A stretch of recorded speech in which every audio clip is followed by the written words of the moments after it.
এখন ফেসবুক আর YouTube open করলেই বেশ কিছু চ্যানেল বা বেশ কিছু পার্সন আপনাকে উঠে পড়ে লেগেছে বড়লোক করাবার জন্য। আপনি যাতে বড়লোক হতে পারেন তার জন্য ওরা স্পন্সার অ্যাড আনছে। চিন্তা করুন, আপনি বড়লোক হবেন, সেটাকে অ্যাড দিয়ে লোক জানাচ্ছে আপনি এই এই জিনিস করলে আপনি বড়লোক হয়ে যাবেন স্টক মার্কেটে। স্টক মার্কেট কিন্তু এই রকম নয়। স্টক মার্কেট সম্পূর্ণ আলাদা জিনিস।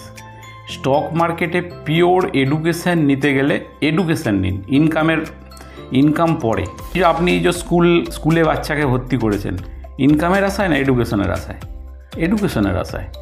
তো সেই রকম এডুকেশন নিন, ইনকাম অটোমেটিক হবে, ওটা বাই প্রোডাক্ট আসবে।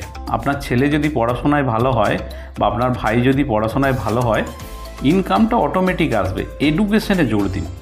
তো আপনাকে যে ইনকামের প্রতিশ্রুতি দিচ্ছে সে কিন্তু নিজের ইনকাম নিয়ে বেশি ইন্টারেস্টেড, আপনার ইনকাম নিয়ে নয়, এটা মাথায় রাখবেন।